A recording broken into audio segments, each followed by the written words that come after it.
Janji Koiso adalah pernyataan yang disampaikan Perdana Menteri Jepang Kuniako Koiso pada 7 September 1944 dalam sidang istimewa Teikoku Henkai ke-85 di Tokyo.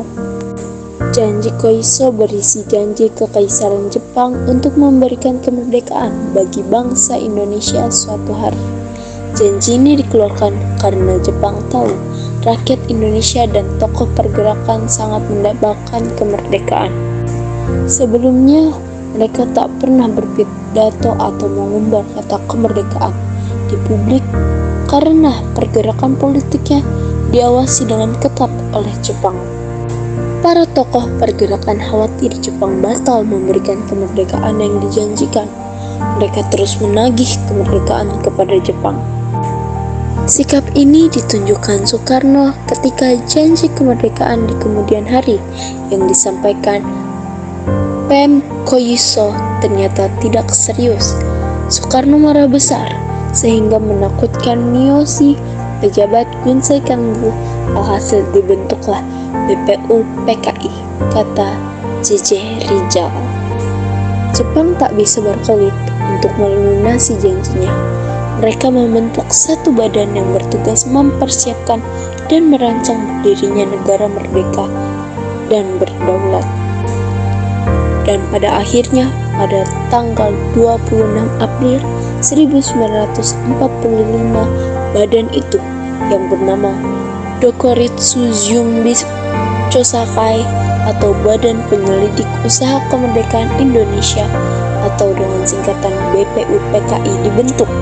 Soekarno, Muhammad Hatta, Supomo, A.A. Maramis, Abdul Wahid Hashim, dan Muhammad Yamin direkrut ke dalamnya.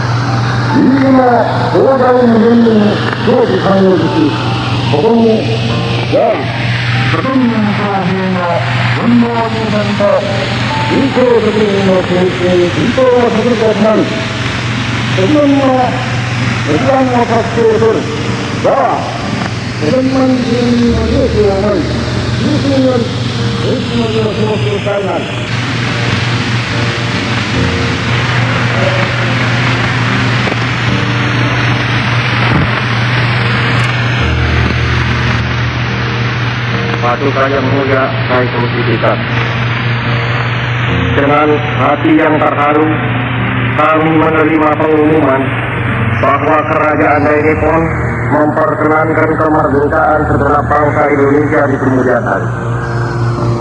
Hati dan jiwa kami menguatlah dengan rasa terima kasih yang sesibmat-sibmatnya kepada Yang Maha Mulia Tennohika yang dengan hati memperkenankan terkabulnya cita-cita kami yang telah berpuluh-puluh tahun. Dengan hormat, saya atas nama segenap rakyat Indonesia meminta kepada Paduka Tuan supaya Paduka Tuan mempersembahkan terima kasih kami kepada Yang Maha Mulia Tennohika. Paduka Tuan, di dalam pengumuman Kerajaan Nippon itu tidak dinyatakan saatnya Indonesia diperkenankan merdeka, kecuali dengan kata-kata di kemudian hari. Tetapi kami pun menyerahkan saat kemerdekaan Indonesia itu kepada Yang Maha Mulia. Yang Maha Mulia lah terlebih bijaksana. Yang Maha Mulia lah terlebih mengetahui. Kami hanya insaf bahwa lekas atau lambatnya saat itu datang adalah tergantung daripada besar atau kecilnya usaha kami untuk mendapat kecakapan-kecakapan yang perlu buat kemerdekaan, dan daripada besar atau kecilnya usaha kami untuk membantu lekas tercapainya kemenangan akhir peperangan Aceh Timur Raya. Pada tanggal 1 Maret 1945, Jepang telah meresmikan terbentuknya BPUPKI yang dipimpin oleh Regimen Widyodiningrat dan memiliki anggota 62 orang. Dalam BPUPKI terjadi sidang 1, yaitu pada tanggal 29 Mei sampai 1 Juni 1945 di gedung Chuo Sang-in atau gedung Volksraad. Dalam sidang tersebut membahas mengenai dasar negara Indonesia. Sidang tanggal 29 Mei 1945 diawali dengan perdebatan seluruh anggota sidang BPUPKI di dalam ruangan tersebut.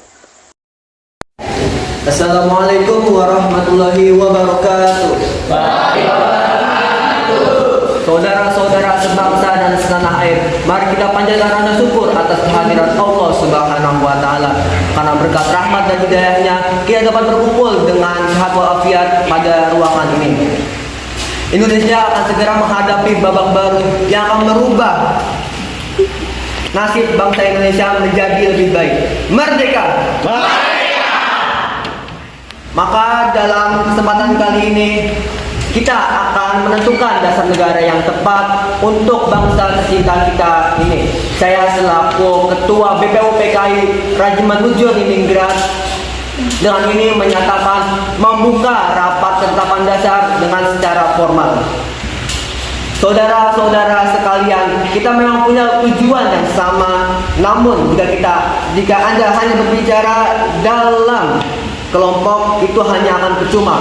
Maka sampaikanlah usulan kalian pada forum yang formal ini. Saya memiliki usulan Indonesia merupakan negara yang kaya akan tradisi dalam budaya. Jadi saya harapkan kita bisa mempunyai dasar negara yang mampu memiliki keragaman yang ada di Indonesia. Saya setuju. Memang seharusnya Indonesia memiliki ideologi yang mampu mempersatukan seluruh pihak. Saudara-saudara, saya telah mendengarkan beberapa usulan saudara sekalian. Saya telah menyimpulkan apa dasar yang cocok untuk negara tercinta kita.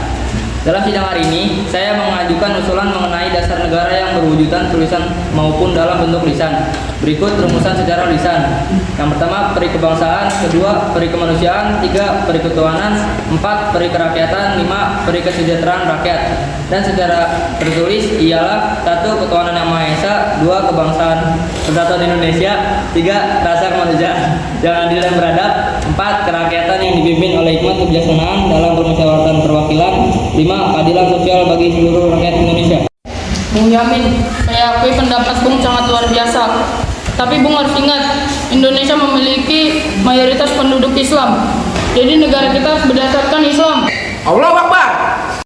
Apa Tuhan tidak dengar pernyataan dari Tuan Agus Salim? Kita membutuhkan dasar negara yang mengeluh, bukan kelompok Anda saja. Keadaan rapat menjadi kisruh dan kacau. Seluruh anggota berdebat sesuai kehendaknya masing-masing. Kemudian A.A. Maramis menengahi persoalan yang terjadi. Tidak, saya tidak setuju. Tidak setuju. Saya pendapat dengan saudara Mohyamin. Ide saudara sudah baik karena mengandung unsur ketuhanan sesungguhnya, telah mewakili keadaan Indonesia yang beragam agama. Sidang diberhentikan dan belum juga mendapat dasar negara yang sesuai untuk negara Indonesia. Sehingga sidang dilanjutkan pada hari selanjutnya, yaitu tanggal 31 Mei 1945 di ruang Volksraad. Saudara sebangsa dan setanah air, kita telah mengadakan rapat, namun belum juga mendapat titik terang usulan yang tepat. Maka hari ini kita berkumpul lagi untuk membahas hal yang sama, yaitu dasar negara. Saudara Notulen, silahkan jelaskan kembali hasil rapat kemarin. Pada rapat sebelumnya telah mendapatkan satu usulan, yaitu ketuhanan yang Maha Esa. Dua, kebangsaan persatuan Indonesia. Tiga, rasa kemanusiaan yang adil dan beradab. 4. Kerakyatan yang dipimpin oleh hikmat kebijaksanaan dalam pemusyawaratan perwakilan. 5. Keadilan sosial bagi seluruh rakyat Indonesia. Baiklah, apakah ada usulan baru yang gagasannya berkaitan dengan hal tersebut? Pada dasarnya agamanya tertuju pada satu Tuhan yang Maha Esa. Jadi untuk apa kita memperdebatkannya? Masih banyak hal yang harus diperhatikan. Seluruh anggota sidang seraya bertepuk tangan dan mengatakan, "Merdeka, merdeka, merdeka." Namun, Abdul Qahar tetap tidak setuju. Ia tetap ingin bahwa Indonesia menjadi negara Islam. Kemudian Muhammad Hatta menyampaikan pernyataannya sebagai penengah. Tapi Bung, saya meyakini bahwa Indonesia tidak bisa disamaratakan seperti itu. Indonesia negara Islam. Allahu Akbar. Seperti itu, kenapa tidak membuat rapat dalam forum Bung sendiri dengan anggota Bung? Kami di sini rapat berdasarkan musyawarah. Apabila Bung tidak bisa menahan ego kelompok Bung sendiri, silakan, pintu keluar ada di sebelah sana. Baiklah, adakah yang memiliki usulan lain? Saudara-saudara, saya ingin menyampaikan ide untuk dasar negara kita yang tercinta ini. Berikut asas-asas dari saya. Yang pertama, persatuan. Yang kedua, kekeluargaan. Yang ketiga, keseimbangan lahir dan batin. Yang keempat, musyawarah. Dan yang kelima, keadilan rakyat. Sebenarnya saya tidak ingin menyinggung hal ini. Namun usulan dan Bung Supomo tidak menyatakan tentang adanya ketuhanan. Padahal itu bagian penting sehingga harus disertakan. Sidang BPU PKI berlanjut pada tanggal 1 Juni 1945. Keadaan ruang sidang sangat kacau. Semua anggota berdebat hebat mengenai dasar negara yang cocok untuk Indonesia. Insinyur Soekarno tidak tahan melihat kegaduhan di ruang sidang. Kemudian beliau mengambil alih ruangan dan menyampaikan pidato kecilnya. Terima kasih saudara-saudara sekalian. Kita telah berkumpul di ruangan ini selama 3 hari hanya untuk membahas dasar negara yang baik dan cocok untuk negara kita yang tercinta ini. Setiap kelompok rapat masih saja egois dan lebih mementingkan kepentingannya golongannya dibanding kepentingan umum. Kita tidak bisa seperti ini. Untuk itu izinkan saya untuk menyampaikan usulan saja tentang dasar negara yang akan saya bacakan berikut ini. Telah berjuang melawan penjajah, kita telah bersatu untuk memperjuangkan tanah air tercinta. Maka haruslah kita tanamkan rasa persatuan pada diri generasi kita. Hal ini merupakan alasan butir pertama, yaitu 1. Kebangsaan Indonesia, 2. Internasionalisme, 3. Mufakat, 4. Kesejahteraan sosial, 5. Ketuhanan yang Maha Esa. Demikian usulan dasar negara dari saya. Semoga dapat mewakili pendapat saudara-saudara sekalian. Merdeka! Merdeka! Merdeka! Merdeka! Merdeka! Seluruh anggota sidang bersorak-soraya mengatakan, "Merdeka!" Sidang kedua BPU PKI tanggal 10 Juli 1945 sampai 17 Juli 1945 setelah dibuka oleh Ketua Dr. Rajimat Widyo Diningrat, dilanjutkan penambahan anggota baru yaitu Abdul Fattah Hasan, Asikin Natanegara, Suryo Hami Jojo, Muhammad Nur Besar, dan Abdul Qafar. Kemudian Insinyur Soekarno selaku Ketua Panitia Kecil melaporkan hasil kerjanya bahwa panitia kecil telah menerima usulan-usulan yang dibagi menjadi 9 kelompok, yaitu 1. Meminta merdeka selekas-lekasnya. 2. Mengenai dasar negara. 3. Unifikasi atau federasi. 4. Bentuk negara dan kepala negara. 5. Warga negara. 6. Usulan daerah. 7. Agama dan negara. 8. Pembelaan negara. Dan 9. Usulan keuangan. Selamat pagi, salam sejahtera bagi kita semua. Yang terhormat, penitis dan anggota-anggota Dokrizu Zombei Cokasakai yang berbahagia. Marilah kita panjatkan puji dan syukur atas kehadiran Tuhan Yang Maha Esa, karena berkata kita dapat berkumpul di sini tanpa halangan apapun. Saya selaku ketua mengucapkan terima kasih yang sebesar-besarnya atas kehadiran tuan-tuan sekalian. Dengan sambutan pembukaan saya di sini, saya umumkan bahwa sidang BPU PKI yang kedua resmi dibuka. Sekian sambutan dari saya yang dapat saya sampaikan. Jika ada salah atau kurangnya tutur kata dari saya, mohon dimaafkan. Terima kasih atas perhatian tuan-tuan sekalian. Tuan kedua, saya di sini akan menyampaikan usulan-usulan yang telah saya terima selaku ketua panitia kecil yang telah dibuat pada sidang BPPKI yang pertama. Usulan-usulan yang dapat saya terima adalah: 1. Usulan mengenai dasar negara. 2. Mengenai unifikasi atau federasi. 3. Tentang keuangan. 4. Tentang agama dan negara. 5. Tentang pembelaan negara. 6. Tentang warga negara. 7. Tentang bentuk negara dan kepala negara. 8. Tentang daerah.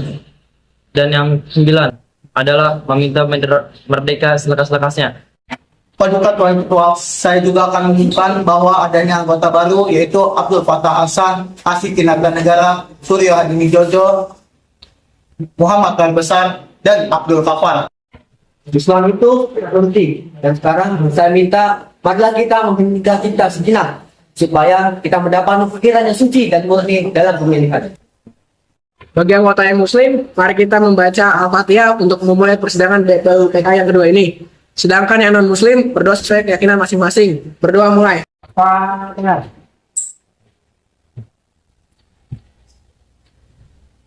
Amin. Mari kita mulai pemungutan suara dengan cara voting.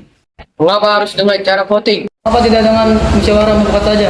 Karena dengan voting kita bisa memutuskan masalah. Dengan adil kita juga dapat menghemat waktu karena kita tidak mengeluarkan kata yang tidak penting. Sesuai kata Muzakir, marilah tuan-tuan kita lakukan voting untuk menentukan bentuk negara. Sesudah itu dilakukan pemungutan suara. Saya mengucapkan terima kasih atas pekerjaan komisi. Anggota sekalian sudah mendengar bahwa telah dipilih oleh sidang Komite Zunbi Tosakai yang kedua kali ini.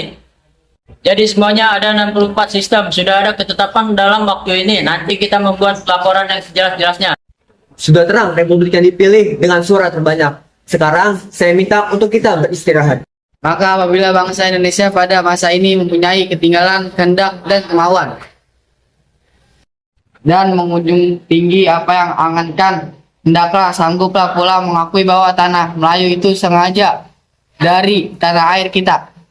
Karena Papua itu sumber kekayaan kita, janganlah sumber kekayaan yang diwariskan oleh nenek moyang kita hilang dengan sia-sia belaka. Oleh karena itu saya wujud bahwa dalam memutuskan batas halaman tanah air kita, hendaklah kita dengan sebaik-baiknya, janganlah berdasarkan pada soal apakah kita sanggup atau tidak sanggup, tetapi pula apakah akan timbul kesanggupan akan merdeka atau tidak.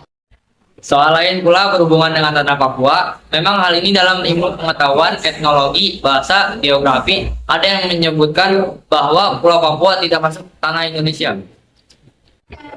Tetapi paham ini hanya dilahirkan oleh orang-orang yang mengarang buku yang bersangkutan. Tapi ada juga paham-paham lain yang mengatakan bahwa seluruh Papua masuk Indonesia. Langkah besar bagi keduanya untuk jaga sisi masing-masing. Artinya kalau kita melihat batas kita di timur, saya setuju sekali dengan anggota yang hormat Muf Yamin, yaitu agar pula itu dimasukkan dalam lingkungan kita terletak Indonesia. Baru begitu Pulau Bruno Utara di mana terletak Sorot dan juga negara Papua. Bukanlah kita meminta, tetapi hal itu melaksanakan kebangsaan. Jikalau peperangan sudah berakhir dan kemenangan akhir telah tercapai, kita dapat melengkapkan aturan-aturan itu menjadi aturan-aturan yang sesuai dengan keadaan zaman pada waktu itu. Dengan permintaan Indonesia merdeka ialah seluas Indonesia Belanda dahulu. Jikalau kemenangan akhir telah tercapai, ada permintaan yang nyata dari Malaya Selatan, Borneo Utara, bahwa rakyat di situ merasa juga ingin masuk dalam lingkungan kita dengan senang hati. Mereka akan kita terima sebagai bangsa kita di dalam Indonesia merdeka. Bagaimana jikalau kita menambah Malaya? Kami bertiga mengusulkan untuk pulau-pulau sekitarnya dapat dimasukkan ke dalam wilayah Indonesia. Tuan Ketua, Undang-Undang Dasar Negara manapun tidak dapat dimengertikan sungguh-sungguh. Maksudnya Undang-Undang Dasar dari suatu negara kita harus mempelajari juga bagaimana terjadinya teks itu. Harus diketahui keterangan-terangannya, dan juga harus diketahui dan suasana apa teks itu dibikin. Dengan demikian kita dan mengerti apa maksudnya, undang-undang yang kita pelajari, aliran pikiran yang apa menjadi dasar undang-undang itu. Oleh karena itu segala pembicaraan dalam sidang ini yang mengenai rencana-rencanaan Undang-Undang Dasar ini sangat penting. Oleh karena segala pembicaraan ini menjadi material, menjadi bahan yang historis, bahan interpretasi untuk menerangkan apa maksudnya Undang-Undang Dasar ini. Pada tanggal 10 Juli sampai 14 Juli 1945 telah dibahas rancangan Undang-Undang Dasar. Setelah selesai dibahas, maka sidang kedua BPUPKI telah selesai. Kejadian tanggal 6 Agustus 1945, Sekutu telah menjatuhkan bom atom di Hiroshima. Tanggal 7 Agustus 1945, BPUPKI telah dibubarkan dan diganti dengan PPKI dengan alasan tugas BPUPKI telah selesai. Tanggal 9 Agustus 1945, Jepang kembali jatuhi bom atom oleh Sekutu, tepatnya di kota Nagasaki. Hal ini membuat Jepang kewalahan. Setelah peristiwa pengeboman, 3 tokoh Indonesia yaitu Ir Soekarno, Dr. Soekarno Hatta, dan Dr. Rajiman dipanggil oleh Marsikal Terauchi di Laut Vietnam. Di Laut Vietnam, Jenderal Terauchi memberikan 3 keputusan, yaitu disetujuinya pembentukan PPKI, pengangkatan Ir Soekarno sebagai ketua PPKI, dan Dr. Soekarno Hatta sebagai wakil PPKI, serta untuk mendiskusikan keputusan Jepang.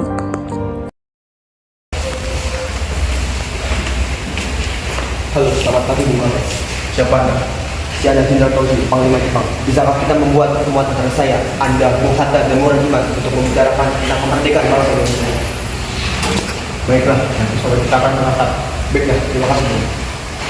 Ir Soekarno pun membicarakan undangan Terauchi kepada Bung Hatta dan Bung Rajiman. Selamat pagi. Selamat pagi. Kedatangan saya ke sini untuk menyampaikan undangan dari Terauchi untuk pergi ke Laut Vietnam. Untuk apa kita kesana? Kita ke sana untuk membahas kemerdekaan Indonesia. Esok harinya, Ir Soekarno, Bung Hatta, dan Rajiman sudah sampai di Laut Vietnam. Mereka dijemput oleh Terauchi. Selamat datang, Bung. Kapan dan di mana kita akan membicarakan pembincangan ini? Kita akan bicara tentang hal ini esok lusa di rumah saya. Sampai bertemu besok. Pagi hari, setelah menginap di hotel, Soekarno dan kawan-kawan bertemu Terauchi dan melakukan perbincangan. Kami akan memberikan kemerdekaan bagi bangsa Indonesia, sehingga terbentuknya PPKI kemarin dapat membantu. Lalu apa saja tugas PPKI? PPKI akan membahas tentang perlengkapan negara pada saat proklamasi. Lalu, kapan proklamasi dimulai? Tenang saja dulu, kami belum bisa menentukannya. Jepang akan memberikan kemerdekaan bagi bangsa Indonesia. Lalu, apakah wilayah Indonesia akan meliputi wilayah Hindia Belanda? Mungkin bisa jadi wilayah Indonesia akan meliputi wilayah tersebut. Pertemuan tersebut hanyalah muslihat tipuan dari Jepang untuk membantu bangsa Indonesia tidak berontak. Soekarno dan kawan-kawan pun kembali ke Indonesia. Sebelum pulang, mereka singgah ke Singapura untuk menemui 3 pimpinan PPKI. Soekarno selanjutnya mencari tahu bahwa Jepang telah menyerah kepada Sekutu. Hari berikutnya, Soekarno dan kawan-kawan melakukan rapat koordinasi. Bung Karno, Hatta, Rajiman kembali diundang ke Singapura menemui 3 pimpinan PPKI. Dalam perjalanannya, mereka berbincang. Rasanya saya tidak yakin bahwa Jepang sudah menyerah kepada Sekutu. Kalau begitu, kita harus diskusi dengan beberapa tokoh yang ada di Indonesia. Lalu siapa saja tokohnya? Baik golongan tua maupun muda ingin memproklamasikan kemerdekaan.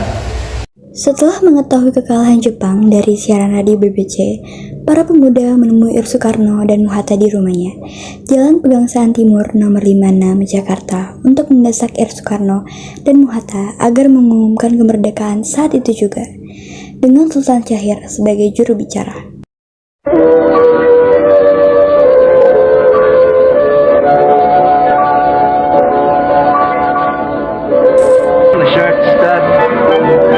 Polishing my nails, I'm stepping out, my dear, to breathe an atmosphere that simply reeks with class. Surrender of the Japanese. Believe me, ladies and gentlemen, it's a terrific sight as we stand here and see an ocean of people. The white hats of sailors standing out predominantly in the sea of heads that we can see both to our right and to our left.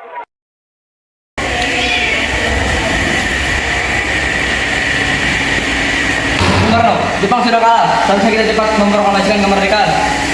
Kita tidak bisa dalam memproklamasikan kemerdekaan. Kita harus membicarakan dalam rapat PPKI. Kita tidak mungkin membicarakan pada rapat PPKI. Karena PPKI dibentuk oleh Jepang dan kemerdekaan Indonesia haruslah dari rakyat Indonesia, bukan pemberian bangsa lain. Bukan begitu, Bung. Kita seharusnya membicarakan dalam rapat PPKI. Karena PPKI ada badan yang bertugas dalam mempersiapkan kemerdekaan Indonesia.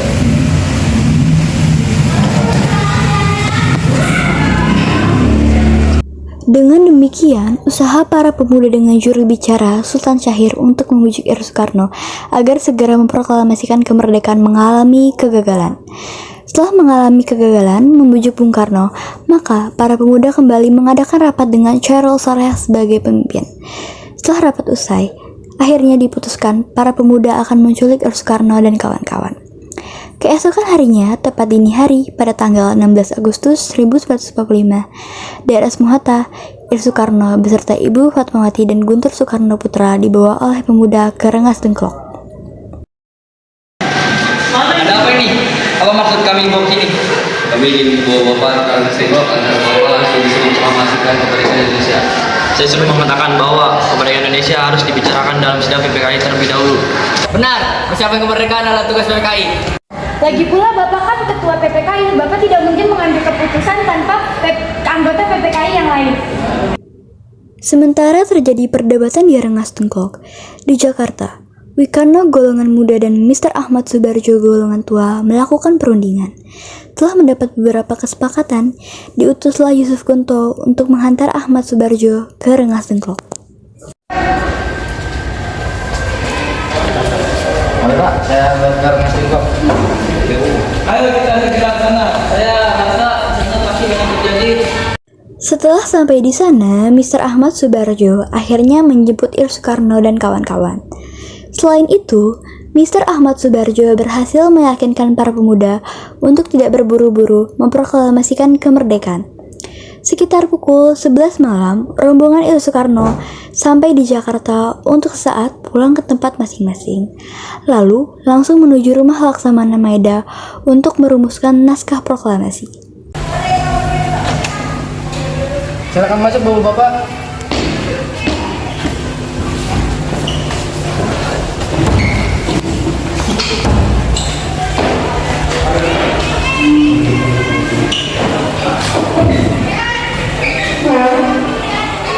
Bagaimana mungkin kita akan merumuskan suatu teks proklamasi di rumah seorang Laksamana Jepang? Saya menjamin selama berada di rumah saya, Anda sekalian akan terjamin keselamatannya. Baiklah, di ruang mana kita dapat merumuskannya? Silakan Anda berdiskusi di ruang makan.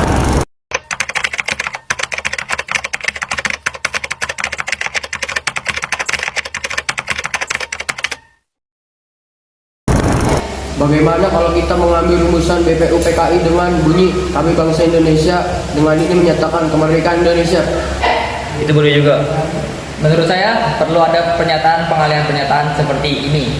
Hal-hal mengenai pemindahan kekuasaan dan lain-lain diselenggarakan dengan cara seksama dan dalam tempo yang sesingkat-singkatnya. Itu akan ada banyak tanda tangan. Bagaimana bila Pak Karno saja menandatangan? Dengan Pak Hatta juga. Tentu saja lebih baik Pak Karno dan Pak Hatta yang menandatangani dengan atas nama bangsa Indonesia. Ide kamu bagus, saya setuju. Ini didetik oleh saya, tapi harus ada beberapa perubahan seperti wakil-wakil bangsa Indonesia diganti atas nama bangsa Indonesia dan Jakarta 17/8/05 diganti menjadi hari 17 bulan 8 tahun 5 dan juga tempo menjadi tempo. Lalu, Sayuti Melik mengetik naskah tersebut dan memberikan hasil ketikan tersebut kepada Ir Soekarno untuk ditandatangani. Perumusan tersebut selesai pada dini hari 17 Agustus 1945. Setelah selesai diketik, hari itu juga, tepatnya hari Jumat tanggal 17 Agustus 1945, pembacaan proklamasi kemerdekaan Indonesia akan dilaksanakan di lapangan Ikada. Namun, karena alasan keamanan, maka dipindahkan di kediaman Ir Soekarno. Terjadi sedikit perbincangan di antara Soekarno, Fatmawati, Latif Hendraningrat, dan S. Suhud. Kita membutuhkan bendera merah putih untuk dikibarkan sebagai tanda merdekanya suatu bangsa. Iya, saya tahu. Maka saya sudah meminta istri saya untuk menjahitnya. Iya, ini. Terima kasih. Pada tanggal 17 Agustus 1945 di kediaman Ir Soekarno, Persiapan proklamasi dilakukan oleh Sudiroh yang menyiapkan mikrofon sebagai tangan kanan Soekarno. Tepat pukul 10 WIB, Soekarno membacakan teks proklamasi, selanjutnya dengan pengibaran merah putih oleh Suhut dan Latif Handraningrat yang diiringi lagu Indonesia Raya. Dilanjutkan dengan sambutan Wali Kota Suharjo dan pimpinan Barisan Pelopor DR Muwardi. Proklamasi. Kami, bangsa Indonesia dengan ini mengatakan kemerdekaan Indonesia. Hal-hal yang mengenai pembinaan kebangsaan dan lain-lain diselenggarakan dengan cara pertama dan dalam tempo yang singkat-singkatnya. Jakarta, hari 17 bulan 8 tahun 45. Atas nama bangsa Indonesia, Soekarno-Hatta. Berita proklamasi menyebar dengan begitu cepat ke seluruh penjuru Jakarta. Setelah itu, teks sampai ke tangan kepada bagian radio Dome, W dan B, dan memerintahkan Feus untuk menyiarkannya. Kepada bendera merah putih, hormat!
Gimana ya jamunya?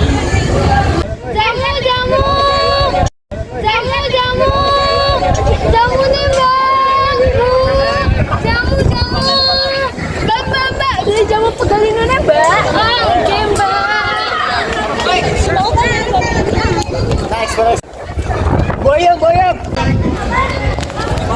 Boyong. Tata, kenapa tata belayu kayak di setan? Iki lho, Mbok. Kudu teko meneh. Arep jojo Surabaya. Kudu teko. Allahu Akbar. Merdeka!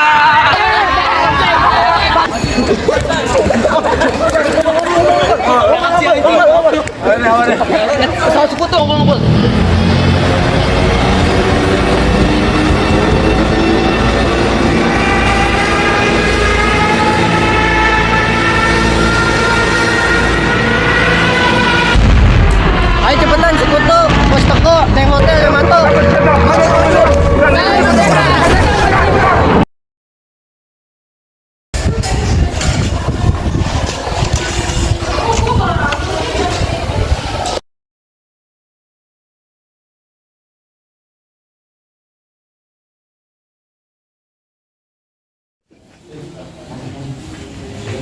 Keadaan pasukan kita sudah siap apa belum dalam rangka merebut kota Surabaya?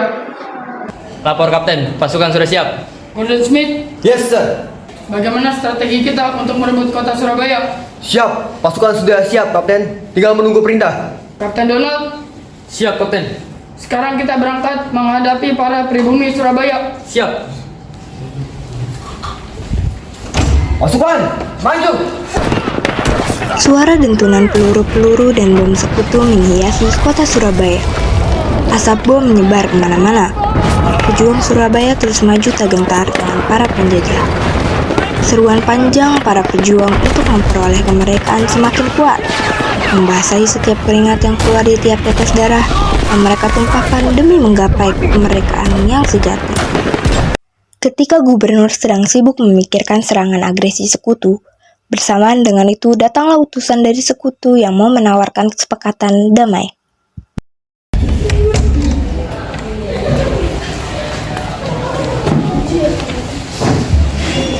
Gusti Gubernur, non sewu.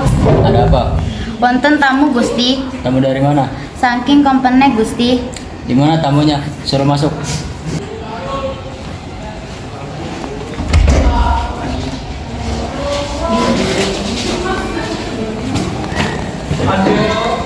Good morning, Gubernur. Morning, Kapten. Sebelumnya mohon maaf Tuan Gubernur. Tujuan kami di sini adalah untuk mengantarkan surat dari Kapten Brigjen Malabi. Silakan. Surat apa, Kapten? Apa? Bagaimana Tuan Gubernur? Apakah Anda ingin bergabung dengan company? Tidak. Baiklah. Nanti Tuan Gubernur akan tahu akibatnya.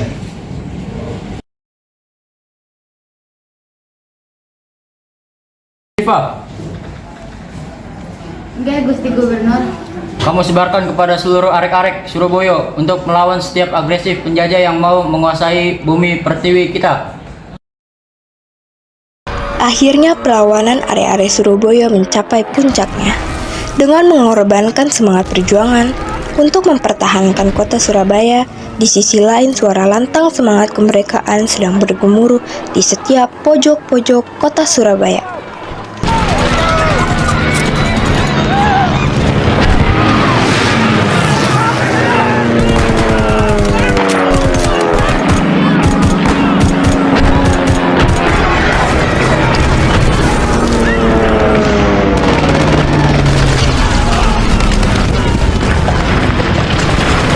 Siaplah kader genting.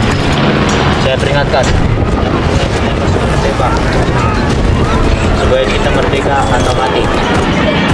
Sambil diiringi pidato Bung Tomo, peperangan berlangsung sengit antara para pejuang kemerdekaan dan para penjajah, yang akhirnya dimenangkan oleh para pejuang bangsa Indonesia.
semangat yang dikobarkan dalam sanubari setiap are-are Surabaya, akhirnya para penjajah berhasil dikalahkan.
Born on the wrong side of the ocean, with all the tides against you. You never thought you'd be much good for anyone, but that's so far from the truth. I know there's pain in your heart, and you're covered